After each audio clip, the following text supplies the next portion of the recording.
ਸਤਨਾਮ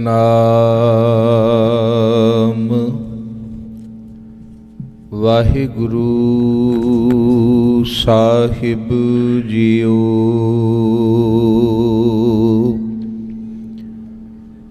ਸਤਨਾਮ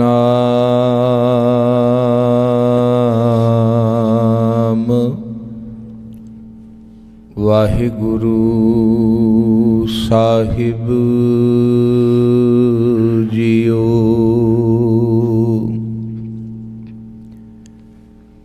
ਗੁਰੂ ਨਾਨਕ ਪਗ ਪੰਕਜ ਬੰਦਨ, ਪਗ ਪੰਕਜ ਬੰਦਨ। ਸਿਮਰੋ ਅੰਗਦ ਦੁਖ ਨਿਕੰਦਨ।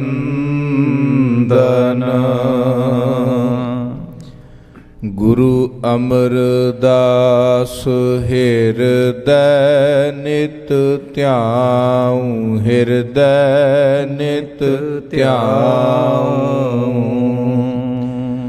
ਸ੍ਰੀ ਗੁਰੂ ਰਾਮਦਾਸ ਗੁਣ ਗਾਉ।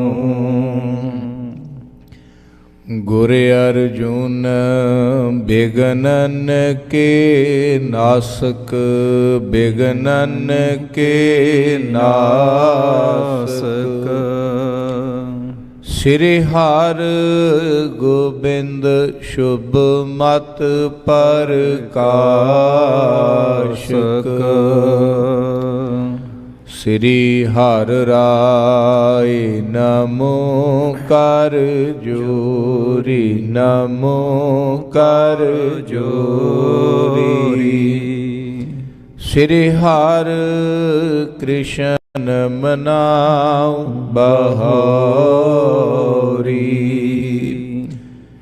ਗੁਰ ਤੇਗ ਬਹਾਦੁਰ ਪਰਮ ਕਿਰਪਾਲਾ, ਵਾਹਿਗੁਰੂ ਪਰਮ ਕਿਰਪਾਲਾ। ਸ੍ਰੀ ਗੁਰੂ ਗੋਬਿੰਦ ਸਿੰਘ ਬਿਸਾਲਾ। ਤਰੂੰ ਤਰਾ ਧਰ ਪੁੰਨ ਪੁੰਨ ਸੀਸਾ, ਵਾਹਿਗੁਰੂ ਪੁੰਨ ਪੁੰਨ ਸੀਸਾ। ਬੰਦੋਂ ਬਾਰ ਬਾਰ ਜਗਦੀਸਾ।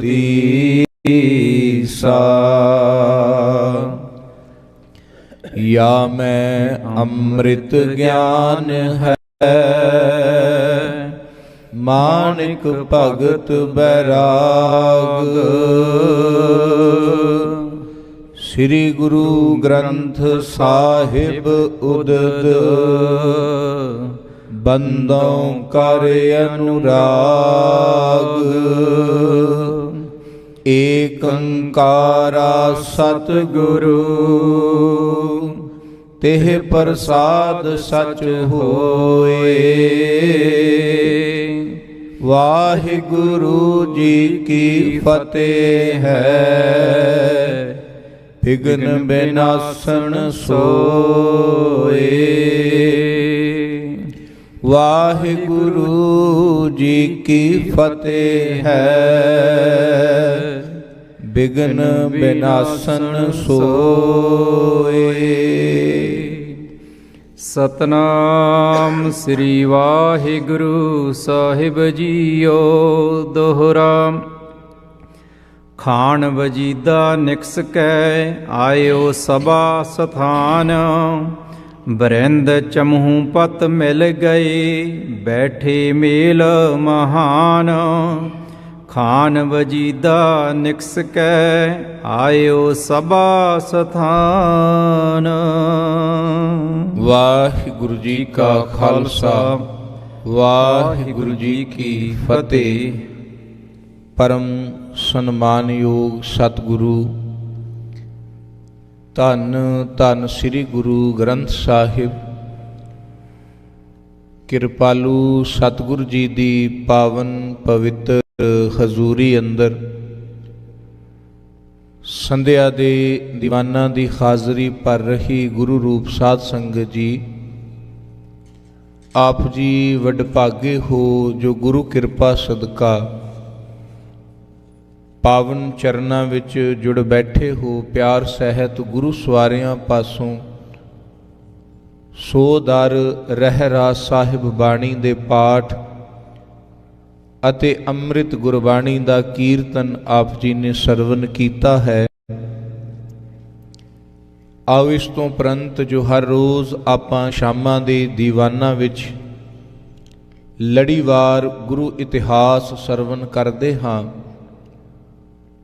ਉਸੇ ਇਤਿਹਾਸ ਦੇ ਅਗਲੇ ਅਧਿਆਏ ਨੂੰ ਅੱਜ ਆਪਾਂ ਸਰਵਨ ਕਰਨਾ ਹੈ। ਪਿੱਛੇ ਆਪ ਜੀ ਨੇ ਇੱਥੋਂ ਤੱਕ ਇਤਿਹਾਸ ਪ੍ਰਸੰਗ ਸਰਵਨ ਕੀਤਾ ਸੀ ਕਿ ਧੰਨ ਗੁਰੂ ਗੋਬਿੰਦ ਸਿੰਘ ਮਹਾਰਾਜ ਸੱਚੇ ਪਾਤਸ਼ਾਹ ਜੀ 3 ਸਿੰਘਾਂ ਦੇ ਨਾਲ ਰਾਏ ਕੱਲੇ ਦੇ ਪਾਸ ਬਿਰਾਜਮਾਨ ਹਨ। ਇੱਥੋਂ ਰਾਏ ਨੇ ਆਪਣਾ ਇੱਕ ਸੇਵਕ ਨੂਰਾ ਮਾਹੀ ਸਰਹੰਦ ਦੀ ਧਰਤੀ ਤੇ ਛੋਟੇ ਸਾਹਿਬਜ਼ਾਦੇ ਅਤੇ ਮਾਤਾ ਗੁਜਰੀ ਜੀ ਦੀ ਖਬਰ ਲੈਣ ਵਾਸਤੇ ਭੇਜਿਆ। ਉਹ ਆ ਕਰਕੇ ਹੁਣ ਸਤਿਗੁਰਾਂ ਨੂੰ ਸਾਰਾ ਪ੍ਰਸੰਗ ਸੁਣਾ ਰਿਹਾ ਹੈ ਕਿ ਕਿਵੇਂ ਦੋਵੇਂ ਲਾਲ ਅਤੇ ਮਾਤਾ ਜੀ ਆਨੰਦਪੁਰ ਤੋਂ ਵਿਛੜ ਕੇ ਗੰਗੂ ਦੇ ਘਰ ਚਲੇ ਗਏ।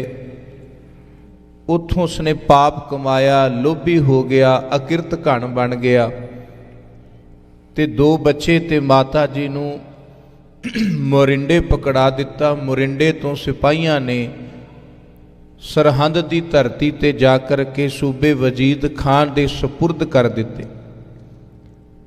ਮਾਤਾ ਜੀ ਅਤੇ ਬੱਚਿਆਂ ਨੂੰ ਠੰਡੇ ਬੁਰਜ ਵਿੱਚ ਰੱਖਿਆ ਗਿਆ, ਤਾੜਨਾ ਕੀਤੀ ਗਈ, ਡਰ ਲਾਲਚ ਦਿੱਤੇ ਗਏ।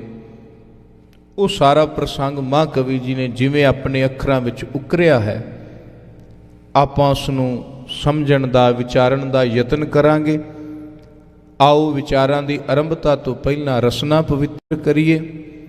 ਮਨ ਬਿਰਤੀਆਂ ਇਕਾਗਰ ਕਰਦੇ ਉਚਾਰਨ ਕਰੋ ਜੀ। ਸਤਨਾਮ ਵਾਹਿਗੁਰੂ ਸਾਹਿਬ ਜੀਓ। ਫਿਰ ਉਚਾਰਨ ਕਰੋ ਜੀ। ਸਤਨਾਮ ਵਾਹਿਗੁਰੂ ਸਾਹਿਬ ਜੀਓ। ਖਾਨ ਵਜੀਦਾ ਨਿਕਸ ਕੈ ਆਇਓ ਸਭਾ ਸਥਾਨ। ਜਿਸ ਵਕਤ ਗੁਰੂ ਕੇ ਲਾਲਾ ਨੂੰ ਸਰਹੰਦ ਦੀ ਧਰਤੀ ਤੇ ਲਿਆਉਂਦਾ ਗਿਆ ਤੇ ਵਜੀਦ ਖਾਨ ਨੇ ਆਉਂਦਿਆਂ ਹੀ ਪਹਿਲਾਂ ਉਹਨਾਂ ਨੂੰ ਠੰਡੇ ਬੁਰਜ ਵਿੱਚ ਮਾਤਾ ਸਮੇਤ ਕੈਦ ਕੀਤਾ ਤੇ ਇਸ ਗੱਲ ਦੀ ਸਖਤ ਤਾੜਨਾ ਕਰ ਦਿੱਤੀ ਕਿ ਕੋਈ ਉਹਨਾਂ ਪਾਸ ਪਹੁੰਚ ਨਾ ਸਕੇ, ਕਿਸੇ ਤਰ੍ਹਾਂ ਦੀ ਕੋਈ ਹਮਦਰਦੀ ਤੇ ਮਦਦ ਨਾ ਪਹੁੰਚੇ। ਰਾਤ ਇਸੇ ਤਰ੍ਹਾਂ ਮਾਤਾ ਜੀ ਦੀ ਬੱਚਿਆਂ ਦੇ ਨਾਲ ਬਤੀਤ ਹੋਈ। ਬਜ਼ੁਰਗ ਤੇ ਬਚਪਨ ਦਾ ਤਨ ਹੈ, ਕਈ ਦਿਨਾਂ ਦੇ ਇਸੇ ਤਰ੍ਹਾਂ ਸੰਕਟ ਤੇ ਸੰਘਰਸ਼ ਵਿੱਚੋਂ ਨਿਕਲ ਰਹੇ ਨੇ। ਅੱਜ ਵੀ ਉਸੇ ਤਰ੍ਹਾਂ ਸੀਤ ਲਹਿਰ ਹੈ, ਉਹਦੀਆਂ ਰਾਤਾਂ ਹਨ। ਪਰ ਮਾਂ ਜੀ ਜੋਸ਼ ਭਰਨ ਵਾਲੇ ਬਚਨ ਆਪਣੇ ਬੱਚਿਆਂ ਨੂੰ, ਆਪਣੇ ਲਾਲਾਂ ਨੂੰ ਸੁਣਾਉਂਦੇ। ਕਦੀ ਧੰਨ ਗੁਰੂ ਅਰਜਨ ਦੇਵ ਸੱਚੇ ਪਾਤਸ਼ਾਹ ਜੀ ਦੀ ਸ਼ਹਾਦਤ ਬਿਆਨ ਕਰਦੇ ਨੇ ਤਾਂ ਜੋ ਬੱਚਿਆਂ ਦੇ ਅੰਦਰ ਆਪਣੇ ਗੁਰੂ ਪ੍ਰਤੀ, ਆਪਣੇ ਧਰਮ ਪ੍ਰਤੀ, ਆਪਣੇ ਈਮਾਨ ਪ੍ਰਤੀ ਵਿਸ਼ਵਾਸ ਬਣਿਆ ਰਹੇ, ਭਰੋਸਾ ਬਣਿਆ ਰਹੇ ਤੇ ਇਹ ਡੋਲ ਨਾ ਜਾਣ। ਕਦੀ ਗੁਰੂ ਤੇਗ ਬਹਾਦਰ ਮਹਾਰਾਜ ਸੱਚੇ ਪਾਤਸ਼ਾਹ ਜੀ ਦੀ ਸਾਖੀ ਸੁਣਾਉਂਦੇ ਨੇ ਕਿ ਕਿਵੇਂ ਤੁਹਾਡੇ ਦਾਦਾ ਜੀ ਨੇ ਦੂਜੇ ਧਰਮ ਨੂੰ ਬਚਾਉਣ ਵਾਸਤੇ ਆਪਣਾ ਸੀਸ ਦੇ ਦਿੱਤਾ ਤੇ ਬੱਚਿਓ ਤੁਸੀਂ ਆਪਣਾ ਧਰਮ ਬਚਾਉਣਾ, ਆਪਣੇ ਬਾਪ ਦੀ, ਆਪਣੇ ਦਾਦਾ ਜੀ ਦੀ ਪੱਗ ਨੂੰ ਉੱਪਰ ਰੱਖਣਾ ਹੈ। ਇਸ ਕਰਕੇ ਤੁਹਾਨੂੰ ਕਚਹਿਰੀ ਵਿੱਚ ਕੁਝ ਵੀ ਕਿਹਾ ਜਾਏ ਤੁਸੀਂ ਕਿਸੇ ਗੱਲ ਤੋਂ ਡਰਨਾ ਨਹੀਂ ਤੇ ਕਿਸੇ ਗੱਲ ਨੂੰ ਸਵੀਕਾਰ ਨਹੀਂ ਕਰਨਾ।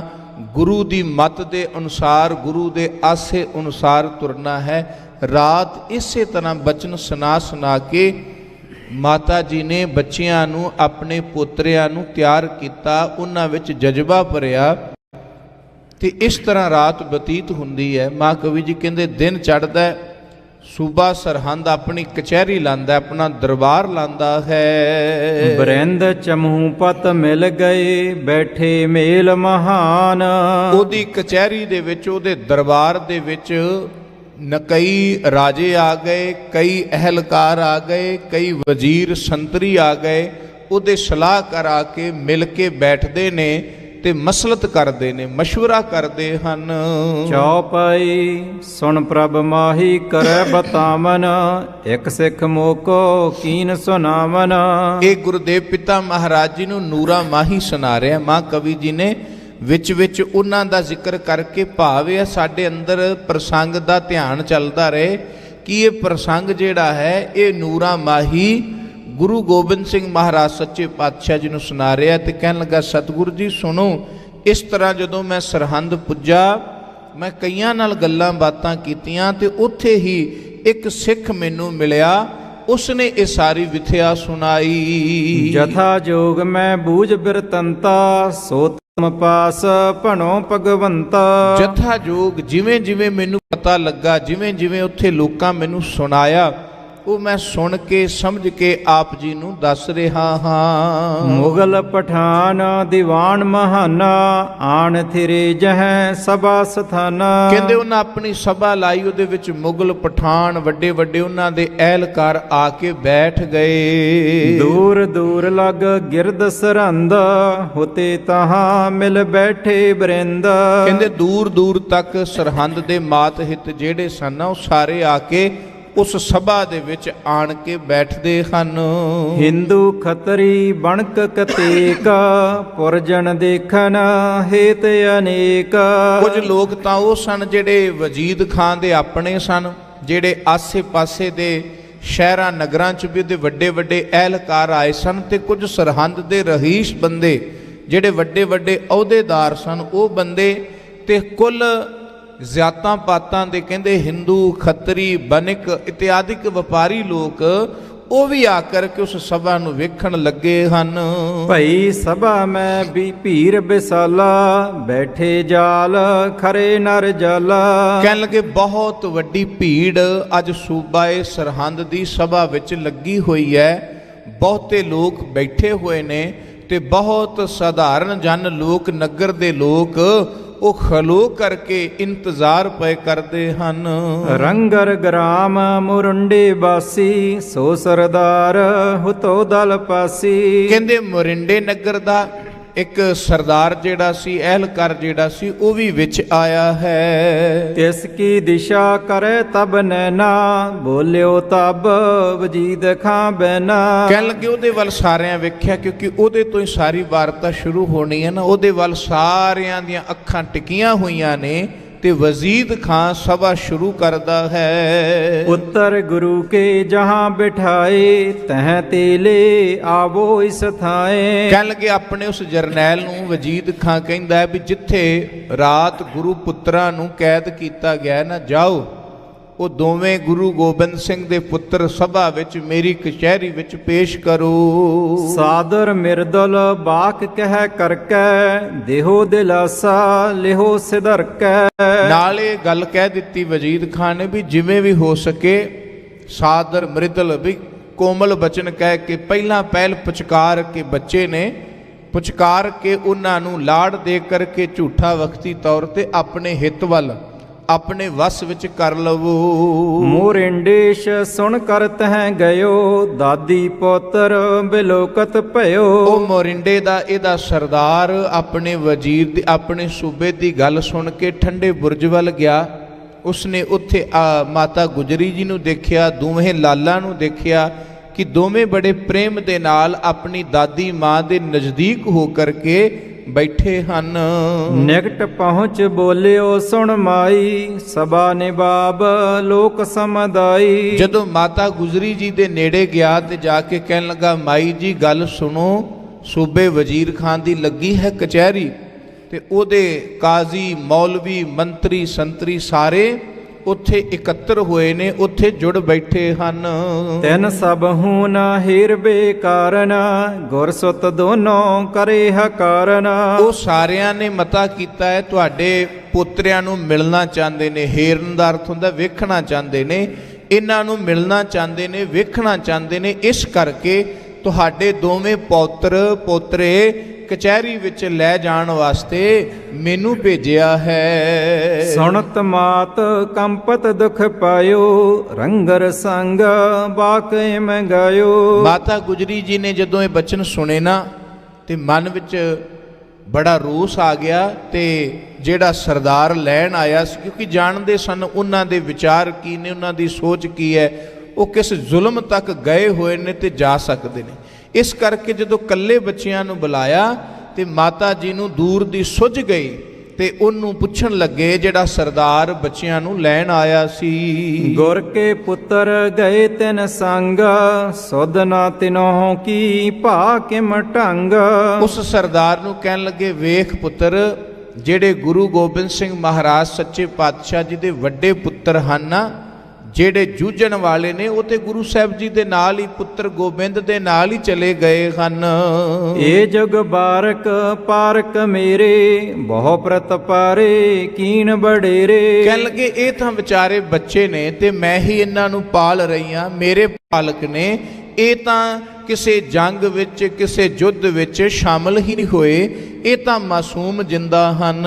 ਸੁਣ ਰੰਗਰ ਨੇ ਜਾਏ ਸੁਨਾਈ, ਪਾਰਕ ਮੇਰੇ ਭਾਖਤ ਮਾਈ। ਕਹਿਣ ਲੱਗੇ, ਉਹ ਸਰਦਾਰ ਮਾਤਾ ਦੀ ਗੱਲ ਸੁਣ ਕੇ ਵਾਪਸ ਮੁੜ ਗਿਆ। ਕਚਹਿਰੀ ਵਿੱਚ ਜਾ ਕੇ ਕਹਿੰਦਾ ਵੀ ਮਾਂ ਨੇ ਨਾ, ਬਜ਼ੁਰਗ ਮਾਤਾ ਨੇ ਇਸ ਤਰ੍ਹਾਂ ਕਿਹਾ ਕਿ ਜਿਹੜੇ ਸ਼ਾਮਲ ਨੇ ਨਾ ਜੰਗ ਵਿੱਚ, ਉਹ ਤੇ ਵੱਡੇ ਸਾਹਿਬਜ਼ਾਦੇ 2 ਪੁੱਤਰ ਹਨ, ਉਹ ਤਾਂ ਜੰਗ ਵਿੱਚ ਨੇ, ਸਾਨੂੰ ਨਹੀਂ ਪਤਾ ਕਿੱਥੇ ਨੇ, ਕੀ ਉਹ ਸਮਾਂ ਬਤੀਤ ਕਰ ਰਹੇ ਨੇ, ਅਸੀਂ ਤਾਂ ਖੁੰਝ ਗਏ ਹਾਂ।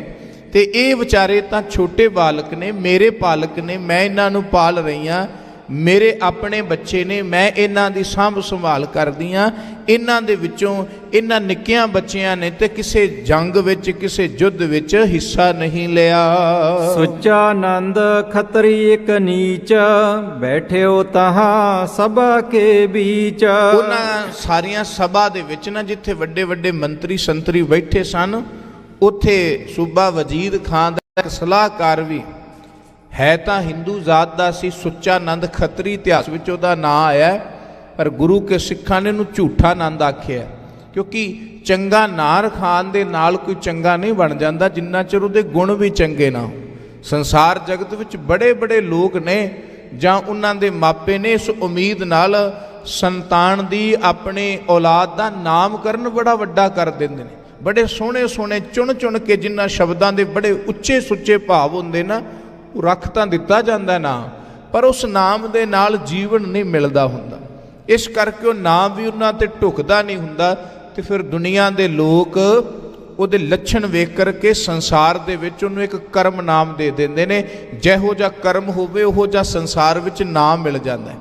ਐਸਾ ਵੀ ਹੁੰਦਾ ਹੈ ਕਿ ਕਈ ਵਾਰੀ ਸੰਸਾਰ ਜਗਤ ਵਿੱਚ ਮਾਪਿਆਂ ਵੱਲੋਂ ਆਮ ਸਾਧਾਰਨ ਜਿਹਾ ਨਾਮ ਮਿਲ ਜਾਂਦਾ ਹੈ, ਪਰ ਉਹ ਔਲਾਦ ਚੰਗੀ ਸਿੱਖਿਆ ਪ੍ਰਾਪਤ ਕਰਕੇ, ਚੰਗੇ ਗੁਣ ਗ੍ਰਹਿਣ ਕਰਕੇ ਆਪਣਾ ਜੀਵਨ ਹੀ ਇੰਨਾ ਕਮਾਲ ਦਾ ਉੱਚਾ ਚੁੱਕ ਲੈਂਦੇ ਨੇ ਕਿ ਉਹ ਜਨਮ ਨਾਮ ਲੋਕਾਂ ਨੂੰ ਭੁੱਲ ਜਾਂਦਾ ਤੇ ਇੱਕ ਬਹੁਤ ਕੀਮਤੀ ਉੱਚੇ ਸੁੱਚੇ ਕਿਰਦਾਰ ਦਾ, ਗੁਣ ਦਾ ਨਾਮ ਜਗਤ ਸੰਸਾਰ ਵਿੱਚ ਉਸ ਪ੍ਰਾਣੀ ਨੂੰ ਮਿਲ ਜਾਂਦਾ। ਸੋ ਕਹਿਣ ਤੋਂ ਭਾਵ, ਜਗਤ ਤੁਹਾਨੂੰ ਤੁਹਾਡੇ ਨਾਮ ਤੋਂ ਬਹੁਤਾ ਨਹੀਂ ਕਬੂਲਦਾ। ਸਧਾਰਨ ਮਨੁੱਖ ਨੂੰ ਕਬੂਲ ਲਿਆ ਜਾਏਗਾ, ਪਰ ਤੁਹਾਡੀ ਪਛਾਣ ਤੁਹਾਡੇ ਕਰਮ ਬਣਾਉਣਗੇ। ਜਿਹੋ ਜੇ ਤੁਸੀਂ ਕਰਮ ਕਰੋਗੇ ਨਾ, ਉਹੋ ਜਿਹਾ ਕਰਮ ਹੀ ਜਗਤ ਵਿੱਚ ਤੁਹਾਡੀ ਪਛਾਣ ਬਣਾਉਂਦਾ ਹੈ। ਨਾਮ ਨਾਲ ਕੋਈ ਬਹੁਤੀ ਨਹੀਂ ਪਛਾਣ ਬਣਦੀ।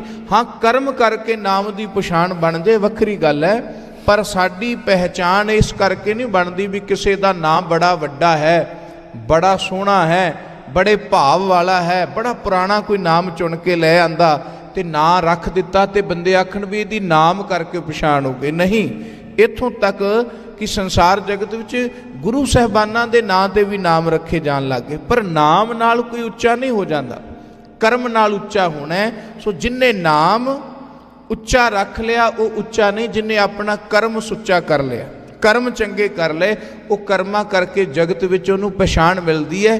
ਨਹੀਂ, ਨਾਂ ਤੇ ਕਿੰਨਾ ਸੋਹਣਾ, ਸੁੱਚਾ ਆਨੰਦ, ਵੀ ਜਿਹੜਾ ਸੁੱਚਾ ਹੈ, ਉੱਚਾ ਹੈ, ਜਿਹਦਾ ਜੀਵਨ ਉਹਨੂੰ ਕਿਹਾ ਗਿਆ ਸੁੱਚਾ। ਪਰ ਮਾਂ ਕਵੀ ਜੀ ਕਹਿੰਦੇ ਵੀ ਇਹਨੇ ਜੀਵਨ ਵਿੱਚ ਕਰਮ ਵੇਖੋ ਕਿੰਨੇ ਮਾੜੇ ਕੀਤੇ, ਬੁਰੇ ਕੀਤੇ, ਇੰਨਾ ਕਾਇਰ ਸੀ, ਇੰਨਾ ਨਫ਼ਰਤ ਦਾ ਭਰਿਆ ਸੀ ਕਿ ਸਿੱਖਾਂ ਨੂੰ ਇਹਦਾ ਨਾਮ ਵੀ ਬਦਲਣਾ ਪਿਆ ਵੀ ਇਹ ਸੁੱਚਾ ਆਨੰਦ ਨਹੀਂ ਤੇ ਝੂਠਾ ਆਨੰਦ ਹੈ, ਜਿਹੜਾ ਝੂਠ ਨਾਲ, ਗੁਲਾਮੀ ਨਾਲ, ਨਫ਼ਰਤ ਨਾਲ ਭਰਿਆ ਹੋਇਆ, ਉਹਦਾ ਨਾਮ ਝੂਠਾ ਹੈ। ਸੁਤਾ ਸੰਬੰਧ ਕਰਤ ਗੁਰ ਘਰ ਮੈਂ, ਦਿਓ ਹਟਾਏ ਸੋ ਪ੍ਰਥਮ ਝਗਰ ਮੈਂ। ਇਹ ਵਾ ਕਾਫੀ ਲੰਬੇਰੇ ਸਮੇਂ ਤੋਂ ਇਹਨਾਂ ਗੁਰੂ ਘਰ ਦੇ ਨਾਲ ਨਫ਼ਰਤ ਪਾਲ ਰਿਹਾ ਸੀ, ਈਰਖਾ ਪਾਲ ਰਿਹਾ ਸੀ। ਇਹ ਵੀ ਕਾਜ਼ੀ ਮੌਲਾਨਿਆਂ ਵਾਂਗੂ ਤਵਸਬੀ ਸੁਭਾਅ ਦਾ ਸੀ। ਜਾਂ ਤੇ ਦਵੈਸ਼ ਕਰੇ ਗੁਰ ਸੰਗ, ਸੁਣਤ ਸਭਾ ਮੈਂ ਕਹਿਓ ਕੁਟੰਗ। ਇਸ ਕਰਕੇ ਨੇ ਗੁਰੂ ਘਰ ਦੇ ਲਈ ਆਪਣੇ ਅੰਦਰ ਦੁਐਖ ਪਾਲੀ ਹੋਈ ਹੈ। ਹਾਲਾਂਕਿ ਭੁੱਲ ਗਿਆ ਕਿ ਮੇਰਾ ਜਨਮ ਜਿਸ ਕੁੱਲ ਵਿੱਚ ਹੋਇਆ ਉਸ ਕੁੱਲ ਨੂੰ ਬਚਾਉਣ ਵਾਲੇ ਗੁਰੂ ਤੇਗ ਬਹਾਦਰ ਜੀ ਨੇ। ਅੱਜ ਉਹਨਾਂ ਦੇ ਪੋਤਰੇ ਇਹਨਾਂ ਪਕੜੇ ਹੋਏ ਨੇ, ਤੇ ਜੇ ਮੈਨੂੰ ਕੋਈ ਰੱਬ ਨੇ ਪਦਵੀ ਦਿੱਤੀ ਹੈ, ਕੋਈ ਸਲਾਹ ਦੀ ਸ਼ਕਤੀ ਦਿੱਤੀ ਹੈ, ਤੇ ਮੈਂ ਐਸੀ ਸਲਾਹ ਦਿਆਂ, ਐਸੀ ਮੈਂ ਕੋਈ ਸਲਾਹ ਦੇਵਾਂ ਕਿ ਜਿਹਦੇ ਨਾਲ ਇਹ ਬੱਚਿਆਂ ਦਾ ਜੀਵਨ ਬਚ ਜਾਏ। ਪਰ ਗੁਲਾਮ ਹੋਇਆ ਬੰਦਾ, ਜਿਹੜੀਆਂ ਕੌਮਾਂ ਗੁਲਾਮ ਨੇ, ਜਿਹੜੇ ਲੋਕ ਗੁਲਾਮ ਹੋ ਜਾਂਦੇ ਨੇ, ਉਹ ਸਦਾ ਆਪਣੇ ਆਕਾ ਨੂੰ ਖੁਸ਼ ਕਰਨ ਦੇ ਲਈ ਸਦਾ ਹੀ ਅਧਰਮ ਦੀਆਂ ਗੱਲਾਂ ਸਮਝਾ ਕਰਕੇ, ਅਧਰਮ ਦੀਆਂ ਗੱਲਾਂ ਕਹਿ ਕਰਕੇ ਆਪਣੇ ਆਕਾ ਨੂੰ ਖੁਸ਼ ਕਰਦੇ ਨੇ। ਉਹ ਭੁੱਲ ਜਾਂਦੇ ਨੇ ਵੀ ਇਹ ਗੱਲ ਧਰਮ ਦੀ ਹੈ ਕਿ ਨਹੀਂ ਹੈ।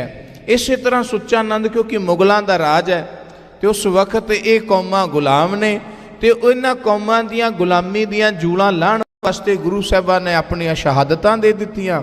ਪਰ ਇਹ ਲੋਕ ਫਿਰ ਵੀ ਆਪਣੇ ਉਹਨਾਂ ਸਵਾਮੀਆਂ ਨੂੰ, ਆਪਣੇ ਆਕਾ ਨੂੰ, ਆਪਣੇ ਬਾਦਸ਼ਾਹਾਂ ਨੂੰ ਖੁਸ਼ ਕਰਨ ਵਾਸਤੇ ਇੱਥੋਂ ਤੱਕ ਖੁਸ਼ਾਮਦੀਆਂ ਕੀਤੀਆਂ, ਇੱਥੋਂ ਤੱਕ ਮਾੜੇ ਕਰਮ ਕੀਤੇ ਕਿ ਮਾਸੂਮ ਜਿੰਦਾਂ ਦਾ ਜੀਵਨ ਵੀ ਲੇਖੇ ਲਾ ਦਿੱਤਾ, ਮਾਸੂਮੀਅਤ ਵੀ ਨਾ ਦੇਖੀ। ਸੋ ਸੁੱਚਾ ਆਨੰਦ ਵੀ ਉਸੇ ਇੱਕ ਕੌਮ, ਗੁਲਾਮ ਕੌਮ ਦਾ, ਗੁਲਾਮ ਮਾਨਸਿਕਤਾ ਦਾ ਬੰਦਾ ਹੈ।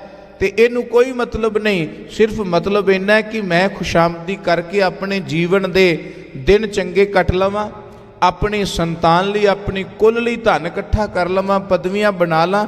ਬਸ ਇਸੇ ਸੋਚ ਦੇ ਕਰਕੇ ਹੀ ਜੀਵਨ ਦੇ ਅੰਦਰ, ਸੰਸਾਰ ਦੇ ਅੰਦਰ, ਜਗਤ ਦੇ ਅੰਦਰ ਨਿਗਾਰ ਆਉਂਦਾ ਹੈ, ਰਿਸਾਤਲਤਾ ਆਉਂਦੀ ਹੈ ਕਿ ਜਦੋਂ ਮਨੁੱਖ ਆਪਣੀ ਕੌਮ, ਆਪਣੇ ਸਮਾਜ, ਆਪਣੇ ਸੱਚ ਨੂੰ ਛੱਡ ਕੇ, ਧਰਮ ਨੂੰ ਛੱਡ ਕੇ ਬਸ ਕੇਵਲ ਆਪਣੇ ਬਾਰੇ ਸੋਚਣ ਲੱਗ ਜਾਂਦਾ ਨਾ, ਆਪਣੇ ਪਰਿਵਾਰ ਬਾਰੇ, ਆਪਣੇ ਆਪੇ ਬਾਰੇ ਸੋਚਣ ਲੱਗ ਜਾਂਦਾ ਹੈ, ਫਿਰ ਉਹ ਧਰਮ, ਸੱਚ, ਦਇਆ ਦੀ ਗੱਲ ਨੂੰ ਭੁੱਲ ਜਾਂਦਾ ਹੈ।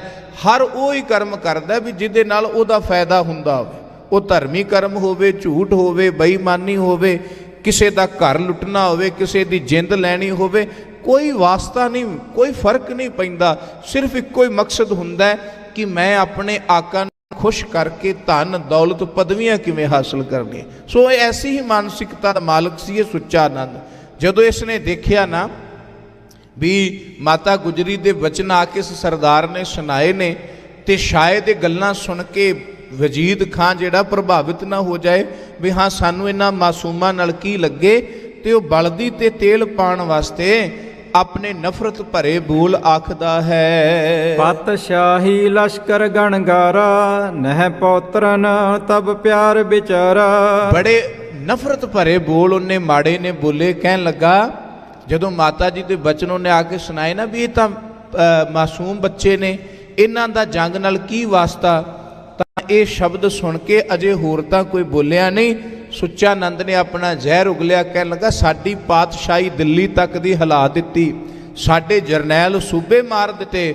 ਉਦੋਂ ਇਸ ਬੁੱਢੜੀ ਨੂੰ ਪਿਆਰ ਨਹੀਂ ਪਤਾ ਲੱਗਾ ਆਪਣੇ ਬੱਚਿਆਂ ਦਾ। ਉਦੋਂ ਇਸ ਬਜ਼ੁਰਗ ਨੂੰ ਇਹ ਨਹੀਂ ਸੀ ਪਤਾ ਕਿ ਮੇਰੇ ਬੱਚਿਆਂ ਦਾ, ਮੇਰੇ ਪਰਿਵਾਰ ਦਾ ਕੀ ਹਾਲ ਹੋ ਸਕਦਾ ਹੈ। ਭਾਵ ਉਦੋਂ ਇਹ ਖਿਆਲ ਕਰਨਾ ਸੀ ਜਦੋਂ ਸਾਡੇ ਜਰਨੈਲ ਮੁਗਲ ਇਹਦੇ ਬੱਚੇ ਨੇ, ਭਾਵ ਗੁਰੂ ਗੋਬਿੰਦ ਸਿੰਘ ਮਹਾਰਾਜ ਲਈ ਬਚਨ ਕਹਿੰਦਾ ਕਿ ਇਹਦੇ ਪੁੱਤਰ ਨੇ ਜਦੋਂ ਸਾਡੇ ਜਰਨੈਲ, ਸਾਡੇ ਉਮਰਾਵ ਮਾਰ ਦਿੱਤੇ, ਸ਼ਹੀਦ ਕਰ ਦਿੱਤੇ, ਉਦੋਂ ਤੁਹਾਨੂੰ ਆਪਣੇ ਬੱਚਿਆਂ ਦਾ ਪਿਆਰ ਚੇਤਾ ਕਿਉਂ ਨਹੀਂ ਆਇਆ। ਅਬ ਕਰ ਤਰਾਸ ਕਹੈ ਇਹ ਪਾਰਕ, ਗੁਰ ਕੇ ਪੁੱਤਰ ਬਿਦਤ ਏ ਬਾਰਕ। ਹੁਣ ਤਰਾਸ ਕਰਦੇ ਨੇ ਕਿਉਂਕਿ ਵਸ ਆ ਗਏ ਨਾ, ਕੈਦ ਵਿੱਚ ਹੋ ਗਏ ਨੇ। ਉਦੋਂ ਤਾਂ ਵਿਚਾਰਿਆ ਨਹੀਂ ਵੀ ਇਹ ਸਮਾਂ ਵੀ ਸਾਡੇ ਤੇ ਆ ਸਕਦਾ, ਪਰ ਕਹਿੰਦੇ ਹੁਣ ਜਦੋਂ ਕੈਦ ਵਿੱਚ ਆ ਗਏ ਨੇ ਤੇ ਕਹਿੰਦੇ ਨੇ ਵੀ ਨਹੀਂ, ਸਾਡਾ ਤੇ ਜੰਗ ਨਾਲ ਕੋਈ ਵਾਸਤਾ ਨਹੀਂ, ਅਸੀਂ ਤੇ ਜੰਗ ਦੇ ਵਿੱਚ ਸ਼ਾਮਲ ਹੀ ਨਹੀਂ ਹਾਂ। ਖਾਨ ਵਜੀਦ ਕਹਿਓ ਅਬ ਜਾਓ, ਦੋਨੋਂ ਗੁਰ ਨੰਦਨ ਕੋ ਲਿਆਓ। ਵੇਖੋ ਉਹਨੇ ਆਪਣਾ ਕੰਮ ਕਰ ਦਿੱਤਾ। ਬਦਲਦੇ ਹੋਏ ਮਨ ਨੂੰ ਉਹਨੇ ਆਪਣੇ ਜ਼ਹਿਰ ਦੇ ਸ਼ਬਦਾਂ ਦੇ ਨਾਲ ਹੋਰ ਕ੍ਰੋਧਿਤ ਕਰ ਦਿੱਤਾ, ਹੋਰ ਭਾਂਬੜ ਮਚਾ ਦਿੱਤਾ। ਤੇ ਵਜ਼ੀਦ ਖਾਂ ਇਦੋਂ ਪਹਿਲਾਂ ਕਿ ਕੋਈ ਆਪਣਾ ਫੈਸਲਾ ਬਦਲਦਾ, ਸੁੱਚੇ ਨੰਦ ਦੇ ਝੂਠੇ ਨੰਦ ਦੇ ਬੋਲ ਕੰਮ ਕਰ ਗਏ। ਉਹਦੇ ਅੰਦਰ ਫਿਰ ਆਪਣਾ ਕ੍ਰੋਧ ਜਾਗ ਗਿਆ, ਕਹਿਣ ਲੱਗਾ ਜਾਓ ਭਾਵੇਂ ਸਖਤੀ ਕਰਨੀ ਪਏ, ਉਹਨਾਂ ਦੋਹਾਂ ਬੱਚਿਆਂ ਨੂੰ ਲੈ ਕੇ ਆਵੋ। ਮਾਤਾ ਸੰਗ ਕਹੋ ਸਮਝਾਏ, ਹੇਤ ਬਿਲੋਕਨ ਸਭਾ ਬੁਲਾਏ। ਕਹਿਣ ਲੱਗੇ ਜਾ ਕੇ ਆਖੋ ਵੀ ਅਸੀਂ ਸਿਰਫ ਬੱਚਿਆਂ ਨੂੰ ਮਿਲਣਾ ਹੈ, ਇਹਨਾਂ ਨੂੰ ਦੇਖਣਾ ਹੈ ਵੀ ਇਹਨਾਂ ਦੀ ਵਿਚਾਰਧਾਰਾ ਕੀ ਹੈ। ਆਪਰ ਬਾਤ ਕੁਛ ਕਰੇ ਨਾ ਕੋਈ, ਤੁਝ ਢਿਗ ਹੀ ਪਹੁੰਚਾਵੇ ਦੋਈ। ਹੋਰ ਅਸੀਂ ਕੁਝ ਨਹੀਂ ਕਰਨਾ, ਵੀ ਮਾਤਾ ਨੂੰ ਵਿਸ਼ਵਾਸ ਵਿੱਚ ਲੈ ਕੇ ਆਖੋ ਵੀ ਸਿਰਫ ਬੱਚਿਆਂ ਨੂੰ ਮਿਲਣਾ ਹੈ, ਬਾਲਕਾਂ ਨੂੰ ਦੇਖਣਾ ਹੈ ਤੇ ਦੁਬਾਰਾ ਤੁਹਾਡੇ ਪਾਸ ਹੀ ਭੇਜ ਦਿੱਤੇ ਜਾਣਗੇ। ਮੋਰਿੰਡੇਸ਼ ਰੰਗਰ ਪੁਨ ਆਇਓ, ਨਿਕਟ ਮਾਤ ਕੇ ਹੋਏ ਅਲਾਇਓ। ਉਹ ਮੋਰਿੰਡੇ ਦਾ ਰੰਗਰ ਸਰਦਾਰ ਜਿਹੜਾ ਇਹਦੇ ਕੋਲ ਨੌਕਰੀ ਕਰਦਾ ਸੀ, ਉਹ ਵਾਪਸ ਫੇਰ ਆਇਆ ਤੇ ਆ ਕੇ ਮਾਤਾ ਗੁਜਰੀ ਜੀ ਨੂੰ ਕਹਿੰਦਾ ਹੈ, ਬਿਖੈ ਨਿਬਾਬ ਪਠਾਵੈ ਫੇਰ, ਚਾਹਤ ਸਭਾ ਬਿਖੈ ਇੱਕ ਵੇਰ। ਕਹਿਣ ਲੱਗਾ ਇਹ ਨਵਾਬ ਦਾ ਹੁਕਮ ਹੈ, ਉਹ ਬੱਚਿਆਂ ਨੂੰ ਇੱਕ ਵਾਰੀ ਮਿਲਣਾ ਚਾਹੁੰਦਾ, ਇੱਕ ਵਾਰੀ ਮਿਲ ਕੇ ਸਭਾ ਵਿੱਚ ਤੇ ਉਸ ਤੋਂ ਬਾਅਦ ਵਾਪਸ ਤੁਹਾਡੇ ਪਾਸ ਭੇਜ ਦਿੱਤੇ ਜਾਵਣਗੇ। ਜੁਗ ਪੋਤਰੇ ਜੁਗ ਜਾਨੂ ਪਰ ਥਿਰ, ਨਿਜ ਪਟ ਤੇ ਆਸ਼ਾ ਦਾਨ ਤਿਨ ਕਰ। ਕਹਿਣ ਲੱਗੇ ਮਾਤਾ ਗੁਜਰੀ ਜੀ ਦੋਵੇਂ ਪੁੱਤਰ ਜਦੋਂ ਤੋਂ ਆਨੰਦਪੁਰ ਸਾਹਿਬ ਤੋਂ ਵਿਛੜੇ ਨੇ ਆਪਣੇ ਨਾਲ ਹੀ ਰੱਖੇ, ਇੱਕ ਘੜੀ ਇੱਕ ਪਲ ਵੀ ਆਪਣੇ ਤੋਂ ਦੂਰ ਨਹੀਂ ਕੀਤੇ ਹਨ। ਬੈਠੀ ਹੁਤੀ ਮਾਤ ਬਹੁ ਨੇਹੋ, ਬਾਰ ਬਿਲੋਚਨ ਬਹਿਓ ਅਸ਼ੇਹੋ। ਕਹਿੰਦੇ ਉਹਨਾਂ ਦੇ ਅੰਦਰ ਪਿਆਰ ਸੀ, ਪ੍ਰੇਮ ਸੀ ਤੇ ਮਾਸੂਮੀਅਤ ਚਿਹਰਿਆਂ ਤੇ ਸਾਫ਼ ਦਿਸ ਰਹੀ ਸੀ ਤੇ ਇਹ ਵੀ ਪਤਾ ਸੀ ਵੀ ਇਹ ਜ਼ਾਲਮਾਂ ਦੇ ਵੱਸ ਪੈ ਗਏ ਤਾਂ ਇਹਨਾਂ ਦਾ ਨਤੀਜਾ ਬਹੁਤ ਬੁਰਾ ਹੋਏਗਾ, ਭਿਆਨਕ ਹੋਏਗਾ। ਇਸ ਕਰਕੇ ਮਨ ਵਿੱਚ ਵਾਰ-ਵਾਰ ਮਮਤਾ ਉਮੜਦੀ ਹੈ। ਤਬ ਜੋਰਾਵਰ ਸਿੰਘ ਹੋਏ ਸਭ ਧਾਨ, ਦਾਦੀ ਪਟਕੋ ਗਹਿ ਨਿਜ ਪਾਨ।